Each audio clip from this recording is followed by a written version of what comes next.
ओम शांति। 21 अगस्त 2025 के ईश्वरीय महावाक्य है। पहले सुनते हैं मुरली के मुख्य पॉइंट्स। बाबा ने कहा, हम सब मुसाफिर हैं। आत्मा को अपना घर भूल गया है। बाबा आए हैं हमें घर और राजधानी याद दिलाने। बाप का काम आशीर्वाद देना नहीं बल्कि हमें पवित्र बनाकर विकर्म से मुक्त करना है। बाबा ने कहा, इस समय श्रीमत पर चलना ही सच्चा धर्म और श्रेष्ठ कर्म है। आसुरी मत पर चलना ही पतन का कारण बना। भोजन भी शुद्ध होना चाहिए क्योंकि पवित्रता से ही योग बल की शक्ति और राजाई की स्थापना होती है।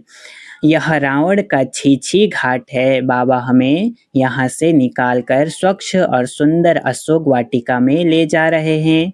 लास्ट में बाबा ने कहा, स्वदर्शन चक्रधारी वही बन सकता है जो 84 जन्मों का चक्र समझे और आत्मा को पहचाने। अच्छा, अब सुनते हैं मुरली को विस्तार से। मुरली का सार। मीठे बच्चे, तुम आसुरी मत पर चलने से दर बदर हो गए। अब ईश्वरीय मत पर चलो तो सुखधाम चले जाएंगे। प्रश्न, बच्चों को बाप से कौन सी उम्मीद रखनी है, कौन सी नहीं? उत्तर, बाप से यही उम्मीद रखनी है कि हम बाप द्वारा पवित्र बन अपने घर और घाट यानी राजधानी में जाएं। बाबा कहते हैं, बच्चे, मेरे में यह उम्मीद नहीं रखो कि फलाना बीमार है आशीर्वाद मिले। यहाँ कृपा या आशीर्वाद की बात ही नहीं है। मैं तो आया हूँ तुम बच्चों को पतित से पावन बनाने। अब मैं तुमको ऐसे कर्म सिखलाता हूँ जो विकर्म न बने। गीत में है, आज नहीं तो कल बिखरेंगे यह बादल। ओम शांति। रूहानी बच्चों ने गीत सुना। बच्चे जानते हैं अब घर चलना है, बाप आए हैं लेने के लिए। यह याद भी तब रहेगी जब आत्मा अभिमानी होंगे। देह अभिमान में होंगे तो याद भी नहीं रहेगी। बच्चे जानते हैं बाबा मुसाफिर होकर आया है, तुम भी मुसाफिर होकर आए थे। अब अपने घर को भूल गए हो। फिर बाप ने घर याद दिलाया है और रोज रोज समझाते हैं। जब तक सतो प्रधान नहीं बने हो तो चल नहीं सकेंगे। बच्चे समझते हैं बाबा तो ठीक कहते हैं। बाप भी बच्चों को जो श्रीमत देते हैं तो सपूत बच्चे उस पर चल पड़ते हैं। इस समय और तो कोई ऐसा बाप नहीं जो अच्छी मत देवे, इसलिए दर बदर हो पड़े हैं। श्रीमत देने वाला एक ही बाप है, उस मत पर भी कोई बच्चे नहीं चलते। वंडर है, लौकिक बाप की मत पर चल पड़ते हैं। वह है आसुरी मत। यह भी है तो ड्रामा। परंतु बच्चों को समझाते हैं, तुमने आसुरी मत पर चल इस गति को पा लिया है। अब ईश्वरीय मत पर चलने से तुम सुख धाम में चले जाएंगे। वह है बेहद का वर्षा।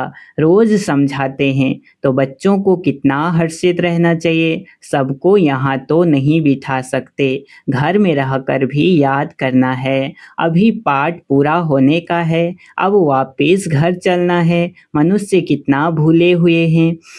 कहा जाता है ना, यह तो अपना घर घाट ही भूल गए हैं।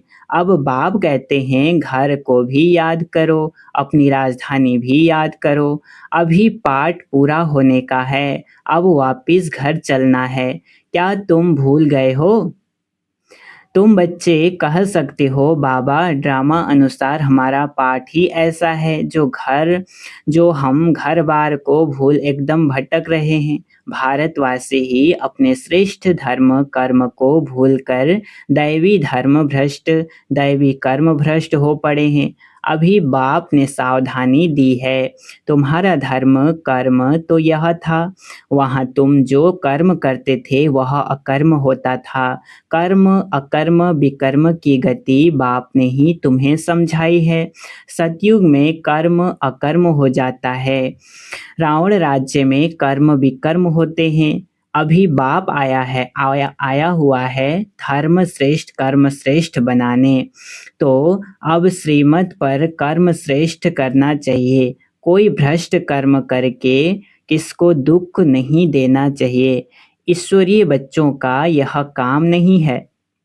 जो डायरेक्शन मिलते हैं उस पर चलना है, दैवी गुण धारण करने हैं, भोजन भी शुद्ध लेना है। अगर लाचारी नहीं मिलता तो राय पूछो। बाबा समझते हैं नौकरी आदि में कहाँ थोड़ा खाना भी पड़ता है, जबकि योग बल से तुम राजाएं स्थापन करते हो, पतित दुनिया को पावन बनाते हो, तो भोजन को शुद्ध बनाना क्या बड़ी बात है। नौकरी तो करनी ही है, ऐसे तो नहीं बाप का बने तो सब कुछ छोड़ यहाँ आकर बैठ जाना है। कितने ढेर बच्चे हैं, इतने सब तो रह नहीं सकते। रहना सबको गृहस्थ व्यवहार में है, यह समझना है। मैं आत्मा हूँ, बाबा आया हुआ है, हमको पवित्र बनाकर अपने घर ले जाते हैं, फिर राजधानी में आ जाएंगे। यह तो पराया रावण का छी छी घाट है। तुम बिल्कुल ही पतित बन गए हो ड्रामा प्लान अनुसार।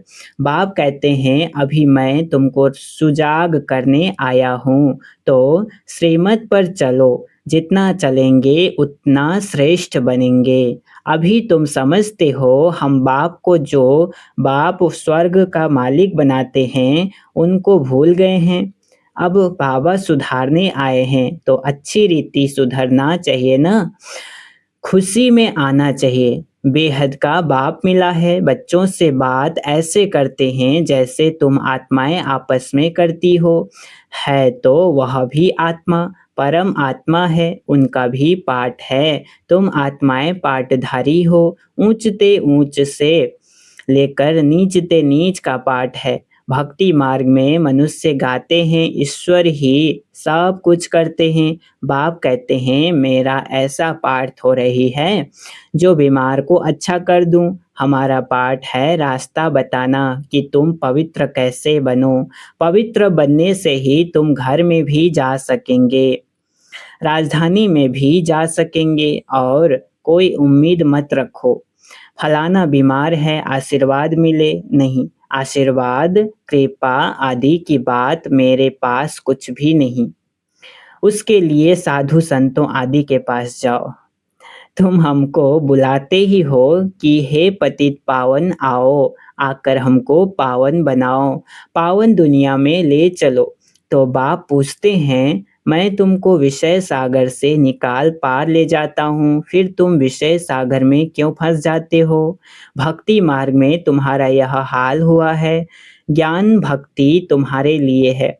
सन्यासी लोग भी कहते हैं ज्ञान भक्ति और वैराग्य, परंतु उनका अर्थ वह नहीं समझते हैं।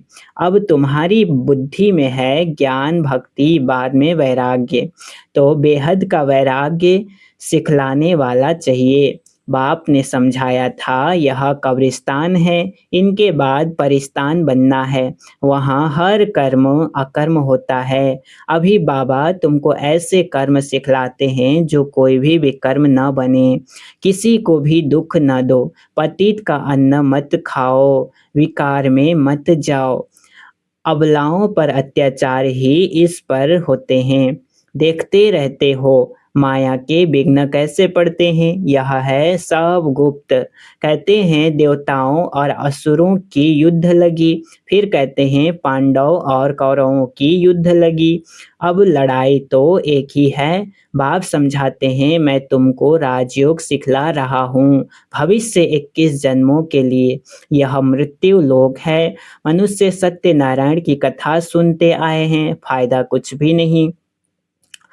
अभी तुम सच्ची गीता सुनाते हो, रामायण भी तुम सच्ची सुनाते हो। एक राम सीता की बात नहीं थी, इस समय तो सारी दुनिया लंका है, चारों ओर पानी है ना। यह है बेहद की लंका जिसमें रावण का राज्य है। एक बाप है ब्राइड ग्रूम, बाकी सब हैं ब्राइड्स। तुमको अब रावण राज्य से बाप छुड़ाते हैं। यह है शोक वाटिका, सतयुग को कहा जाता है अशोक वाटिका, वहाँ कोई शोक नहीं होता। इस समय तो शोक ही शोक है, अशोक एक भी नहीं रहता। नाम तो रख देते हैं अशोक होटल, बाप कहते हैं सारी दुनिया इस समय बेहद की होटल ही समझो, शौक की होटल है, खाना खान पान मनुष्यों का जानवरों मिसल है। तुमको देखो बाप कहाँ ले जाते हैं, सच्ची सच्ची अशोक वाटिका है सतयुग में। हद और बेहद का कंट्रास्ट बाप ही बतलाते हैं। तुम बच्चों को बहुत खुशी रहनी चाहिए। जानते हो बाबा हमको पढ़ाते हैं, हमारा भी वही धंधा है, सबको रास्ता बताना, अंधों की लाठी बनना। चित्र भी तुम्हारे पास है, जैसे स्कूल में चित्रों पर समझाते हैं यह फलाना देश है। तुम तो फिर समझाते हो तुम आत्मा हो, शरीर नहीं हो। आत्माएं भाई भाई हैं, कितनी सहज बात सुनाते हो। कहते भी हैं हम सब भाई भाई हैं। बाप कहते हैं तुम सभी आत्माएं भाई भाई हो ना। गॉड फादर कहते हो ना। तो कभी भी आपस में लड़ना झगड़ना नहीं चाहिए। शरीरधारी बनते हैं तो फिर भाई बहन हो जाते। हम शिव बाबा के बच्चे सब भाई भाई हैं। प्रजापिता ब्रह्मा के बच्चे भाई बहन हैं। हमको वर्षा दादे से लेना है, इसलिए दादे को ही याद करते हैं। इस बच्चे यानी ब्रह्मा को भी हमने अपना बनाया है अथवा इनमें प्रवेश किया है। इन सब बातों को तुम अभी समझते हो। बाप कहते हैं बच्चे अब नया दैवी प्रवृत्ति मार्ग स्थापन हो रहा है। तुम सभी बीके शिव बाबा की मत पर चलते हो, ब्रह्मा भी उनकी मत पर चलते हैं। बाप कहते हैं अपने को आत्मा समझ बाप को याद करो और सर्व संबंधों को हल्का करते जाओ। 8 घंटा याद रखनी है, बाकी 16 घंटे में आराम व धंधा आदि जो करना है सो करो। मैं बाप का बच्चा हूँ यह नहीं भूलो। ऐसे भी नहीं यहाँ आकर हॉस्टल में रहना है, नहीं, गृहस्थ व्यवहार में बाल बच्चों के साथ रहना है। बाबा पास आते ही हैं रिफ्रेश होने। मथुरा वृंदावन में जाते हैं मधुवन का दीदार करने। छोटा मॉडल रूप में बना रखा है। अब तो यह बेहद की बात समझने की है। शिव बाबा ब्रह्मा द्वारा नई सृष्टि रच रहे हैं। हम प्रजापिता ब्रह्मा की संतान बीके हैं। विकार की बात हो न सके, सन्यासियों के शिष्य बनते हैं। अगर वह सन्यासी कपड़ा पहन लेवें तो नाम बदली हो जाता है। यहाँ भी तुम बाबा के बन गए तो नाम रखे ना बाबा ने। कितने भट्टी में रहते रहे थे, इस भट्टी का किसको पता नहीं। शास्त्रों में तो क्या क्या बातें लिखी हैं, फिर भी ऐसा नहीं होगा। अब तुम्हारी बुद्धि में सृष्टि का चक्र फिरता है। बाप भी स्वदर्शन चक्रधारी है ना, सृष्टि के आदि मध्य अंत को जानता है। बाबा को तो शरीर भी नहीं, तुमको तो स्थूल शरीर है, वह है ही परम आत्मा। आत्मा ही स्वदर्शन चक्रधारी है ना। अब आत्मा को अलंकार कैसे दिए जाएं, समझ की बात है ना। यह कितनी महीन बातें हैं। बाप कहते हैं वास्तव में मैं हूँ स्वदर्शन चक्रधारी। तुम जानते हो आत्मा में सारे सृष्टि चक्र का ज्ञान आ जाता। बाबा भी परम धाम में रहने वाला है, हम भी वहाँ के रहने वाले हैं। बाप आकर अपना परिचय देते हैं, बच्चे मैं भी स्वदर्शन चक्रधारी हूँ। मैं पतित पावन आया हूँ तुम्हारे पास। मुझे बुलाया ही है कि आकर पतित से पावन बनाओ, लिबरेट करो। उनको शरीर तो है नहीं, वह अजन्मा है, भल जन्म लेते भी हैं परंतु दिव्य। शिव जयंती अथवा शिवरात्रि मनाते हैं। बाप कहते हैं मैं आता ही हूँ तब जब रात पूरी होती है तो दिन बनाने आता हूँ। दिन में 21 जन्म, फिर रात में 63 जन्म। आत्मा ही भिन्न भिन्न जन्म लेती है। अब दिन से रात में आई है, फिर दिन में जाना है। स्वदर्शन चक्रधारी भी तुमको बनाया है।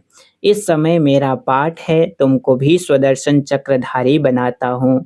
तुम फिर औरों को बनाओ। 84 जन्म कैसे लिए हैं, वह 84 जन्मों का चक्र तो समझ लिया है। आगे तुमको यह ज्ञान था क्या? बिल्कुल नहीं, अज्ञानी थे। बाबा मूल बात समझाते हैं कि बाबा हैं स्वदर्शन चक्रधारी, उनको ज्ञान का सागर कहा जाता है। वह सत्य है, चैतन्य है। तुम बच्चों को वर्षा दे रहे हैं। बाबा बच्चों को समझाते हैं, आपस में लड़ो झगड़ो मत, लोन पानी मत बनो, सदैव हर्षित रहना है और सबको बाप का परिचय देना है। बाप को ही सब भूले हुए हैं। अब बाप कहते हैं मामेकम याद करो। निराकार भगवान वाच, निराकारी आत्माओं प्रति। असूल तुम निराकार हो फिर साकारी बनते हो। साकार बिगर तो आत्मा कुछ कर ही नहीं सकती। आत्मा शरीर से निकल जाती तो चूर पूर कुछ भी हो नहीं सकती। आत्मा फौरन जाकर दूसरे शरीर में अपना पार्ट बजाती है। इस बातों को अच्छी रीति समझो, अंदर घोटते रहो। हम आत्मा बाबा से वर्षा लेते हैं। वर्षा मिलता है सतयुग का। जरूर बाप ने ही भारत को वर्षा दिया होगा। कब वर्षा दिया, फिर क्या हुआ, यह मनुष्यों को कुछ भी पता नहीं है। अभी बाप साहब बताते हैं, तुम बच्चों को ही स्वदर्शन चक्रधारी बनाया है। फिर तुमने 84 जन्म भोगे। अब फिर मैं आया हूँ, कितना सहज समझाते रहते हैं। बाप को याद करो और मीठे बनो। एम ऑब्जेक्ट सामने खड़ी है। बाप वकीलों का वकील है, सब झगड़ों से छुड़ा देते हैं। तुम बच्चों को आंतरिक खुशी बहुत होनी चाहिए। हम बाबा के बच्चे बने हैं। बाप ने हमको एडॉप्ट किया है वर्षा देने। यहाँ तुम आते ही हो वर्षा लेने। बाप कहते हैं बाल बच्चे आदि देखते हुए बुद्धि बाप और राजधानी की तरफ रहे। पढ़ाई कितनी सहज है। बाप जो तुमको विश्व का मालिक बनाते हैं, उनको तुम भूल जाते हो। पहले अपने को आत्मा जरूर समझो। यह ज्ञान बाप संगम पर ही देते हैं, क्योंकि संगम पर ही तुमको पतित से पावन होना है। अच्छा, मीठे मीठे रूहानी ब्रह्मा मुख वंशावली ब्राह्मण कुलभूषण, यह देवताओं से भी ऊंच कुल हैं। तुम भारत की बहुत ऊंच सेवा करते हो। अभी फिर तुम पूज्य बन जाएंगे। अब पुजारी को पूज्य कौड़ी से हीरे जैसा बना रहे हैं। ऐसे रूहानी बच्चों प्रति माता पिता बाप दादा का याद प्यार और गुड मॉर्निंग। रूहानी बाप की रूहानी बच्चों को नमस्ते। हम रूहानी बच्चों की रूहानी माता पिता बाप दादा को याद प्यार और गुड मॉर्निंग। नमस्ते नमस्ते नमस्ते। शुक्रिया बाबा, शुक्रिया। धारणा के लिए मुख्य सार है, पहला पॉइंट, श्रीमत पर अब हर कर्म श्रेष्ठ करना है। किसी को भी दुख नहीं देना है। दैवी गुण धारण करने हैं। बाप के डायरेक्शन पर ही चलना है। दूसरा, सदैव हर्षित रहने के लिए स्वदर्शन चक्रधारी बनना है। कभी लून पानी नहीं होना है। सबको बाप का परिचय देना है। बहुत बहुत बहुत मीठा बनना है। वरदान आज का, मान मांगने के बजाय सबको मान देने वाले सदा निष्काम योगी भव। क्या कहा? मान मांगने के बजाय सबको मान देने वाले सदा निष्काम योगी भव। विस्तार है, आपको कोई मान दे, सम्मान दे, माने व न माने, लेकिन आप उसको मीठा भाई मीठी बहन मानते हुए सदा सम्मान में रह। स्नेही दृष्टि से, स्नेह की वृत्ति से आत्मिक मान देते चलो। यह मान देवें तो मैं मान दूं, यह भी रॉयल भिखारीपन है। इसमें निष्काम योगी बनो। रूहानी स्नेह की वर्षा से दुश्मन को भी दोस्त बना दो। आपके सामने कोई पत्थर भी फेंके तो भी आप उसे रत्न दो, क्योंकि आप रत्नागर बाप के बच्चे हो। स्लोगन है, विश्व का नव निर्माण करने के लिए दो शब्द याद रखो, निमित्त और निर्माण। क्या कहा? विश्व का नव निर्माण करने के लिए दो शब्द याद रखो, निमित्त और निर्माण। निर्माण अव्यक्त इशारे हैं। सहज योगी बनना है तो परमात्मा प्यार के अनुभवी बनो। सेवा में सफलता का मुख्य साधन है त्याग और तपस्या। ऐसे त्यागी और तपस्वी अर्थात सदा बाप की लग्न में लवलीन, प्रेम के सागर में समाये हुए, ज्ञान, आनंद, सुख, शांति के सागर में समाये हुए को ही कहेंगे तपस्वी। ऐसे त्याग तपस्या वाले ही सच्चे सेवाधारी हैं। अच्छा, ओम शांति।